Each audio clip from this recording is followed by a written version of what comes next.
Welcome to the William Grant George Theater and the Roger Williams University Performing Arts Center. My name is Chelsea Rodriguez. I'm president of the RW Stage Company who's producing this event tonight. We'd like to start off by thanking you all so much for coming and supporting all of us. This is completely student-run with the help of a faculty member, Lori Lee Wallace, who's here in the back. Woo! As I said, it's completely student-run, student-directed, student-run up in the booth, and obviously the actors are students. So thank you so much for coming. Before we start, we want to ask you to turn off your cell phones, no vibrate, no silent, nothing. If you could turn it completely off, that would be great. The exits, in case of an emergency, you can exit out the way you came, or you can go through this curtain, down the stairs, and out the double doors that'll be on your right. So before we start, I want to ask our two directors, Mitchell and Addison, to come on out, and they're going to say a few words. Enjoy the show.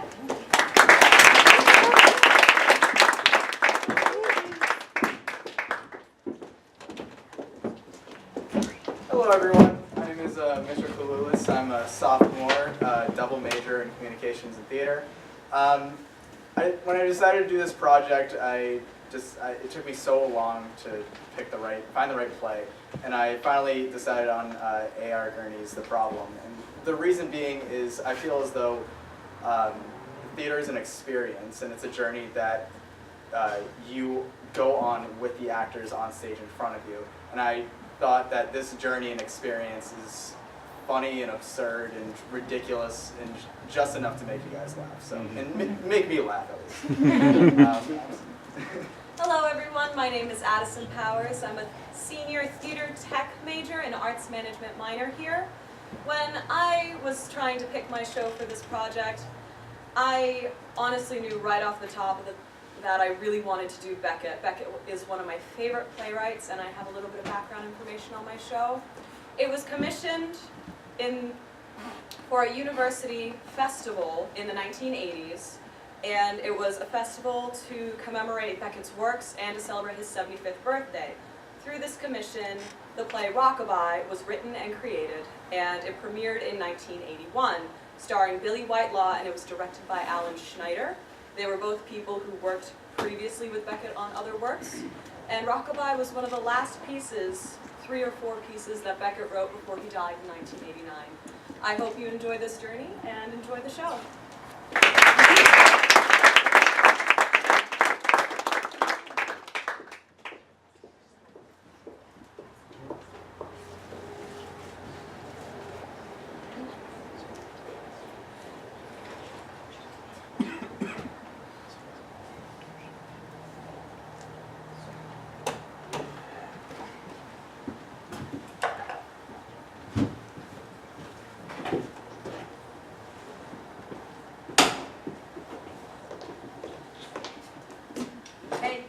I'm reading, dear. I know, but just look at me. I'm preparing for a class, dear. I know, but just look. Take a gander. Well, well. Yes. Surprise, surprise. Yes. Merry Christmas. Exactly. Have I not noticed before? Because I wear loose-fitting clothes. That's true. Clothes without waists. Mary Meckos, sack dresses, granny gowns. That's true. Large, shapeless flannel nightgowns. True enough. Tonight. Does it seem to show? I see. Well, I have class to teach in an hour. I know, and I've got to go to a meeting on open housing. So, I just wanted you to know, so you could plan. yes, I will. I will plan accordingly. Oh, but there is one thing, though. One small problem. And what's that, dear? I don't know whether you've thought about this or not. State the problem and I'll say whether I've thought about it. It's a little tricky. Well, we are married after all. Yes, that's why it's tricky. Yes, but that's also why you should feel free to speak out. All right. You see, I'm not absolutely sure that this is yours. So that's the problem. Yes, that's the problem. I think I'll trust you with this one, dear. darling, but do I trust myself? I think you should. So that's that. But But what? the thing is, how do I put this? Speak frankly now. I'll try. The thing is, you and I haven't made very much love recently. Is that true? I think it is. Not much. Not recently. Define recently. Well, I mean, 5 years, more or less. Give or take a month or two. Is that true? I think it is. Well, well. Has it been that long? Oh, yes. And so And so you mind, obviously. Mind? Mind that we haven't much recently. Oh, no. Oh, no. I don't mind. Why would I mind? Well, then. I was just thinking of this. That's all. Oh, I see. You see? Of course, I see the connection. Oh, I'm sorry, I was thinking about my class. Heavens, I forgive you. You love your work. Yes, but I'm with you now. I'm on your wavelength now. Good. Yes, what you're trying to tell me is, now, stop me if I'm wrong, but what you're trying to tell me is you think someone else might have impregnated you. More or less. Yes. I see. It is possible, after all. Yes, it's possible. On these evenings, you have to go teach. And you go to your meetings. Yes, exactly. So we do have a problem here, don't we? Yes, we really do.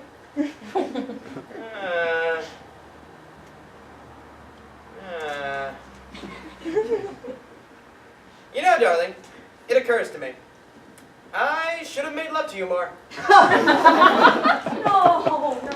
Yeah, I'm kicking myself now. Yeah, things would have been much simpler.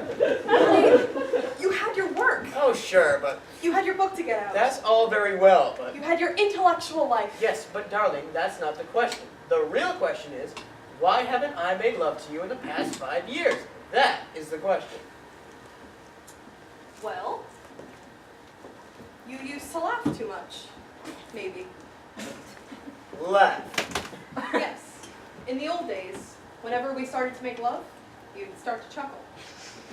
I did, didn't I? I remember now. Yes, you chuckle. Well, the whole thing struck me as rather absurd. When you think about it, I really should have learned to control myself.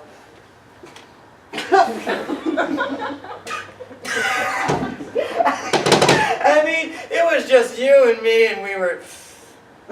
I'm sorry. Don't be sorry. I was just as bad. Did you used to laugh? No, actually, I cried. I don't remember you crying. Well, I'd whimper. Yes, you'd whimper. I just felt so sad. Making love while all these horrible things are going on in the world. Right, so you'd whimper. I remember now. Vietnam, urban blight, all that. I felt so guilty. I felt so absurd. Yes, you chuckling, me whimpering. Yes. Oh, yes. And so it wasn't very conducive. Right? So we gave it up. That answers that. But now, there's this. Keep it. Keep it, bear it, bring it home. Oh, darling. Give it my name, consider me its father. Sweetheart. I've let you down now, so now I'll make it up. Keep it. But I'm partly to blame. But I'm the man. You certainly are. You certainly are the man. And now I'm afraid I must prepare for my class. Yes, and I've got to go to my meeting. But you're not satisfied. Oh, I am. I am. Darling, we've been married 10 years. You are not satisfied. You have a class. Yes, but my wife comes first. Now come on, what's the problem? I'm embarrassed to even bring it up. Come on, out with it. Tell Daddy. All right. What if this turns out to be black? Black. Black. Or at least mulatto, depending on how the chromosomes line up. You see? You see the problem? Mm. I mean, can you still act as its father if it's black? Well, that does put a different complexion on things, doesn't it? Funny. It's a horse of a different color. Oh, you're awful. Try to be serious. Black, eh? I should have told you before. No, I should have assumed it. It just slipped my mind, I guess. Yeah, I'm glad it did. Says something about America these days. Yes, but it's still a problem. In this situation, I'd say it is. So you must let me think it out. But your class. Oh, I'll just be less prepared than I'd like to be. Which could be good. Which could be very good. May make things more lively and spontaneous. So you must let me think it out. I could adopt it. How? We could say you had a blue baby that died. And then we'd bring home the black one and say we adopted it. That sounds awfully complicated. I know it. Awfully baroque. I know it. And besides, the real father might object. He might take pride in it himself. Need he know? Oh yes, because he'll see it after all. You mean he's still gonna come around? Yes, after I'm home from the hospital and capable of sexual intercourse again. I see. So that pretty well puts a damper on this whole adopting idea. No. Now, darling, take a seat. I have something to tell you. I can't take a seat. Your feet are there. Then I will remove my feet. Now sit down. All right, I'll sit down. Now, face forward, darling. Don't look at me. This is going to be hard for me to say and hard for you to hear. All right, I won't look at you. Remember that I'm only saying this. I'm only telling you because this seems to be the only way to solve this problem. Yes, this problem. Now, stay quiet, darling. Save all your remarks and comments for the end. Unless I'm unclear about anything. Understood? I'll try. All right. Now, to begin. I've been lying to you this whole evening. Lying? Shh. Lying. I don't have a class tonight. I never have a class at night. The class I say I have it tonight actually meets on Mondays, Wednesdays, and Fridays at 10 a.m. I see. You may well ask, therefore, what do I do on these nights I say I have class? And that is what is so difficult to tell you. For you see, I don't even leave the house. Oh, sure, I go out by way of the front door, but I immediately circle around back and go into the cellar by means of the bulkhead. I see. Now, what do I do in the cellar? And that is what's so difficult to tell you. What do I do in the cellar? Don't look at me, darling. Here's what I do in the cellar. I make my way to a small place behind the furnace, and in that small place, I have hidden certain things. What have I hidden? I'll tell you. Some black theatrical makeup, a woolly wig, a complete change of clothes, and a small mirror. Oh, That's what I've hidden in the cellar. I see. Yes, you see. Are you beginning to, my darling? When I go into the cellar, I set up the mirror adjacent to the water pipe. I strip myself to the buff and dab myself from head to toe in that dusky makeup. I don those makeshift clothes and I glue on that fake curly wig. I leave the cellar, go to the front door and ring the bell and reappear to you. So you see, my darling, I am your Negro visitor and have been all along. You. Me? But- Oh, I know, it sounds absurd, but remember, you always lowered the lights. Number two, I played Othello in high school. I was able to pass.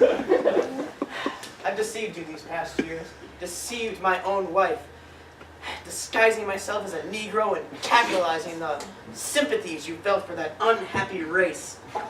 But why? Well, I wanted to make love to you, and this seemed to be the only solution. You have to admit, it worked. Oh, yes. It worked. So, out of all this depravity, at least a child will be born, and I was its father the whole time. I'm somewhat stunned by all this. I know you are, darling. Try to assimilate the child while I'm gone. Gone? I'm going to the cellar now. To put on your costume? No, to burn it. Burn it? Yes, you know now. The mask is off. Any attempt to wear it again would be foolish. I'd be nothing but a self-conscious amateur. So I'm going to destroy my role. And when I come back, I want you gone. Gone? You must leave me now. No. Oh, darling, you must. This urge to love you is still in me. I don't know what oblique form it will take next. Take the child and go. Never! Please, listen. I don't know what I'll think of next down there. In the cellar, I've got Gane down there. I've got a complete facade. I'll reread them both, looking for increasingly complicated arabesques of sexual perversion. I may reappear with a whip, in riding boots, dressed as a woman. Run to the suburbs, darling. Give my child a normal home. Go. Normal. Normal. What is normal? You're normal, my love. Me? Oh my God, how little you know. Sit down. I have a tale to tell of. Nothing you could say. Sit down. Nothing. I've known all along you are my dark lover. You've known. Since the beginning. But how? 5 years ago, when you announced to me that you had scheduled some evening classes, I became suspicious.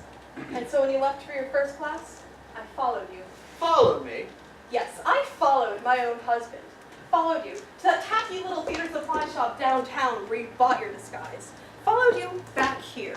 Followed you into the cellar and hid behind the hot water heater and watched you change into your poor, pathetic imitation of a Negro. Spied on me. Yes, I spied on you, my darling. Furtively, suspiciously, like some aging matron. But when I saw what you were doing, when I understood that you were doing it for me, my heart went out to you. With a great rush of longing, I dashed back upstairs, eager to receive you, but at the same time, terrified that you would see that I recognized you. Frantically, I dimmed the lights to make things easier for both of us. I thought it was because you were romantic. I know you did, darling, and I let you think that. But no, it was simply so I wouldn't give myself away.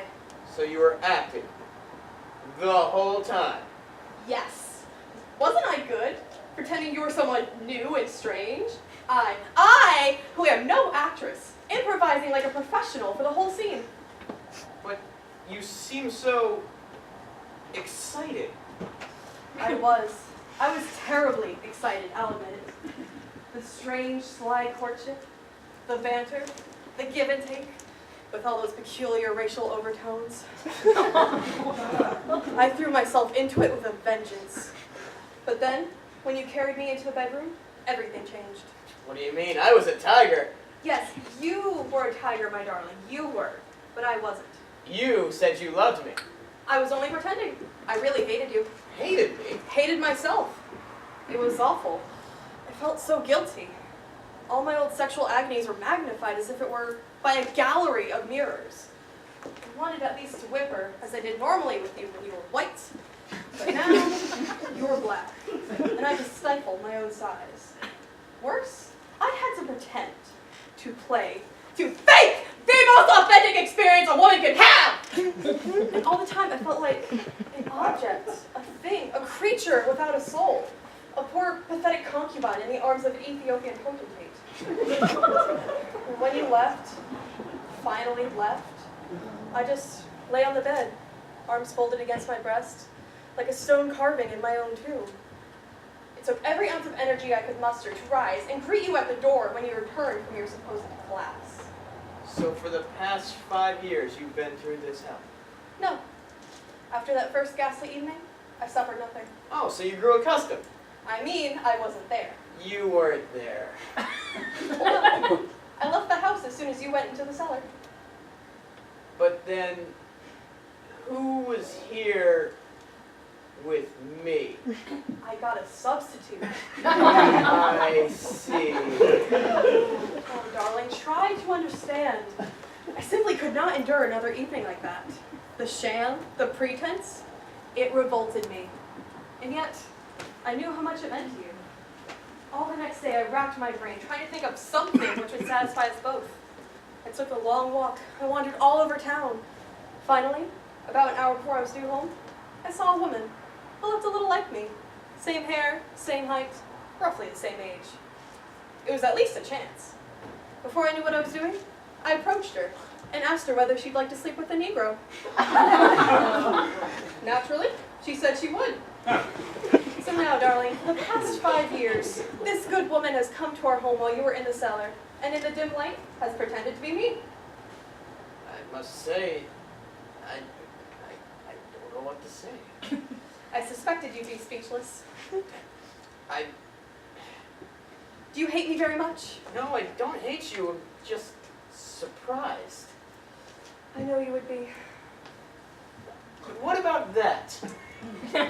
Ah, this. Yes, that. Whose is that? Now, bear with me, darling. On these evenings while you're off in the cellar changing your clothes, and while this good woman is preparing herself for your return, I go off with a real Negro. There it is, in a nutshell. His Cadillac pulls up quietly in front. He flashes his lights. I sneak out, and together we drive off into the Black Ghetto. There, on an old mattress infested with lice and nibbled at by rats, we make love. Love, which for the first time in my life I can give myself up to. Since I feel that with him, I'm expiating not only my own guilt, but the guilt of all America. I see. And so he is the father of that? No. No! Somehow, even that relationship wasn't enough. Somehow, in that Black Ghetto, with all this soul music pulsing around me, all the frustration, all the anger, I still felt as though I was not playing my part. And so, I betrayed my lover for his friend, and his friend for another, and so on and so forth. With Puerto Ricans, Mexican Americans, and Indians on relief. Darling, for the past 5 years, I've been offering myself as an ecstatic white sacrifice to anyone with an income less than $5,000. And so the father is... Social injustice. On a large and general scale. Uh-huh. So you'll leave me now, won't you? Me, leave you now. I want to stay more than ever. What would you say if I said that your ghetto experiences excited me? Excites you? That's my blood boiling. Gives me strange, wild prisons of desire. What would you say if your ghetto experiences had lit a lurid light in my own loins? Really? What would you say if I said, now how shall I put this? I wanted to exercise a droit de seigneur on you. I wanted to take you away from the peasants and carry you into my bedroom and ravage you with the reading lights going full blaze. What would you say if I said that? I'd say, do it. Mm, And let me add this. Let me add that a woman, too, is capable of weird desires. This is hard to say, but looking at you now, slouched in that chair, surrounded by your books and papers, I suddenly have the strange urge to experience the stale comforts of bourgeois married love. They say that Americans in Paris, surfeited by the rich food, yearn for the simple hamburger. And so it is with me. For you. Tonight. then, But there's still this problem. that's no problem. No problem. No, that's simply the premise of the problem. Now that the problem is solved, there's no need for the premise. I failed to follow. Well, this is only the starting mechanism. Now that the motor's going, there's no need for the starter. Oh, That's not really a baby you have in there. not really a baby. No, it's probably just a balloon. A balloon. A balloon, or a bladder. An old beach ball would do. No, it's a baby. I am practically positive. No, let me show you. Touche! See? The problem was simply academic. Aren't we awful? You started it. I know. It was my turn. You started the last one. Well, it's fun. Shouldn't we see a psychiatrist? Why? We're happy. But we're so depraved. Ooh. No, sir. Proper men court their women. They are civilized, sir. It's very complicated. Do you understand what I am saying, sir? It's complicated.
Till in the end the day came, in the end came, close of a long day, when she said to herself, whom else? Time she stopped, time she stopped, going to and fro, all eyes, all sides, high and low, for another, another like herself, another creature like herself, a little like going to and fro, all eyes, all sides, high and low, for another, till in the end, close of a long day, to herself, whom else, time she stopped, time she stopped, going to and fro, all eyes, all sides, high and low, for another, another living soul, one other living soul, going to and fro, all eyes like herself, all sides, high and low, for another, another like herself, a little like, going to and fro, till in the end, close of a long day, to herself, whom else? Time she stopped, going to and fro, time she stopped, time she stopped.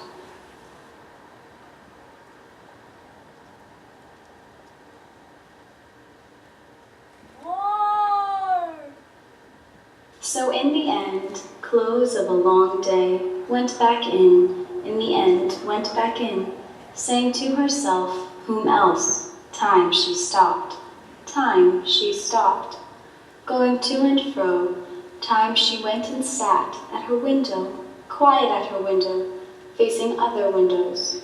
So in the end, close of a long day, in the end, went back and sat, went back in and sat at her window, let up the blind and sat, quiet at her window, only window, facing other windows, other only windows, all eyes, all sides, high and low, for another. At her window, another like herself, a little like another living soul, one other living soul. At her window, gone in like herself, gone back in the end, close of a long day, saying to herself, whom else? Time she stopped, time she stopped, going to and fro, time she went and sat at her window, quiet at her window, only window, facing other windows, other only windows, all eyes, all sides, high and low, for another, another like herself, a little like another living soul, one other living soul.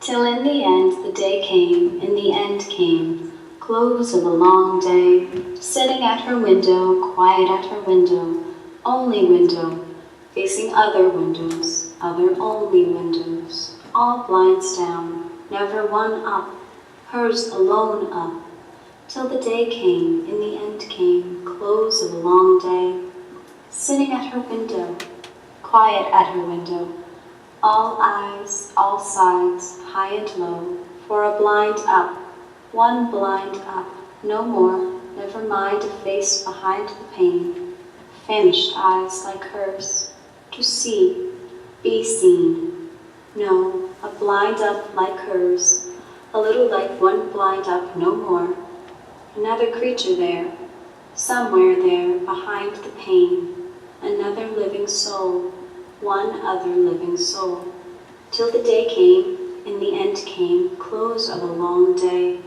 when she said to herself, whom else? Time she stopped, time she stopped, sitting at her window, quiet at her window, only window, facing other windows, other only windows, all eyes, all sides, high and low, time she stopped, time she stopped.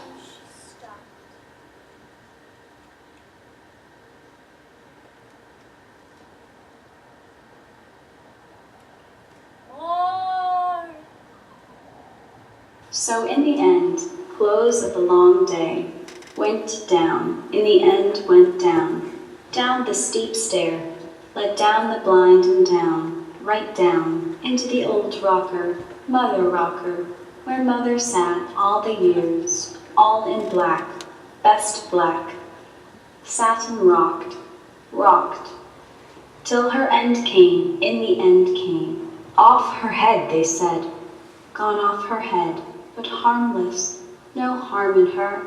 Dead one day, no, dead one night, in the rocker, in her best black, head fallen, and the rocker rocking, rocking away. So in the end, close of a long day, went down, in the end went down, down the steep stair, led down the blind and down, right down into the old rocker, those arms at last, and rocked, rocked, with eyes closed, closing eyes. She's so long, all eyes, famished eyes, all sides, high and low, to and fro, at her window to see, be seen, till in the end, close of a long day, to herself, whom else, time she stopped, let down the blind and stopped, time she went down, down the steep stair, time she went right down, was her own other living soul. So in the end, close of a long day, went down, down the steep stair, let down the blind and down, right down, into the old rocker, and rocked, rocked, saying to herself, no, done with that. The rocker, those arms at last, saying to the rocker, rock her off, stop her eyes, fuck life, stop her eyes, rock her off, rock her off.